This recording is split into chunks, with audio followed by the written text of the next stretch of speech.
Hey everybody, it's Chris, and I am somewhat unfortunately here today to tell you about Gran Turismo for the PSP. It very much pains me to say this because I'm a huge fan of the franchise, but Gran Turismo on the PSP is not nearly as good as I and many other people were hoping for. The idea was basically to make a game that you can, cater into the PSP, pick up and play at any time, maybe earn a couple cars, then shut it off and go on and come back again later. Unfortunately, that did not work out. While the driving mechanics that we all know and love are there, it's basically the presentation that holds this game down, so let's get into that.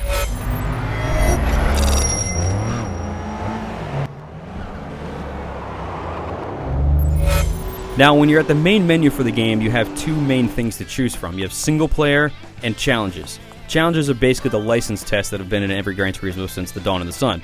Your other option is single player, which is not a career mode. It is just a quick race, or a quick, drift trial, or a time trial. But the thing is that there is no career mode here. There's not a career mode whatsoever.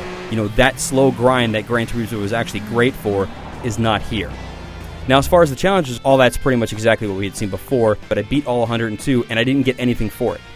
Now, one thing that is cool about the presentation and kind of the reason for the whole game is that you can share your cars. There are, give or take, about 800 cars in the game, and all of them are either marked as shareable or tradable. The problem is, on any given day, because the game kind of goes on by days, you can only buy cars from 4 manufacturers. And day to day, those change what they are, so I have still yet to be able to buy a car from Ferrari, which kind of sucks because I love Ferrari.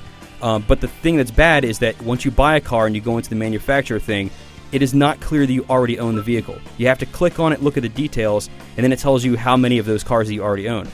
Now, one nice thing about the title and things that Gran Turismo is usually sold for is that it looks really good. It's not the best looking game on the PSP, but it does look nice. It looks like maybe a step down from Gran Turismo 4 on the PS2, and given that this is the PSP, that's actually very good. There is a cockpit view for every car, although the actual interior of the cockpit is all blacked out to just kind of give you the outline. Presentationally, from the visual standpoint, it looks nice.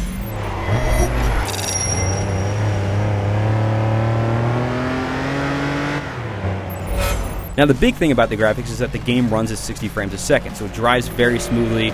Everything is crisp and clean in terms of that department. So, the game drives, I would say, a lot like Gran Turismo 4, and that's give or take about how this drives. There's no damage or anything like that, as you might expect, but the game does drive well.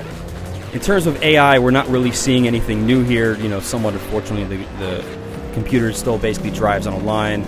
It's been worse in the past, but it certainly could have been better. And again, in a lot of the things that you're doing in the game, the challenges, you're not actually racing against anybody. There's stuff where you have to pass them, and so the fact that they are driving on lines means that they're consistent. And then now the last cool thing about the game is that it does have 4-player ad hoc racing, but the ad hoc is basically as base as it gets. You just jump in there, you do a race. What's cool is everybody wins money so that you can buy more cars, but you're not kind of working through a season or whatever. You just do one race at a time.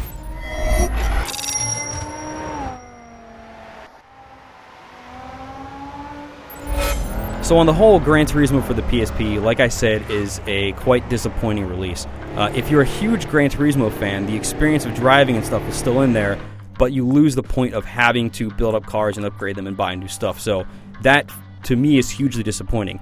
But if you just want to get in there and race, and especially if you want to do ad hoc racing, then that's all fun and that works well. But the presentation of not having a career mode, having it hard to tell what cars that you've already bought, especially since this is a collection game, just did not come together very well. And for me, this is a very disappointing title. For the full written review, head over to IGN.com.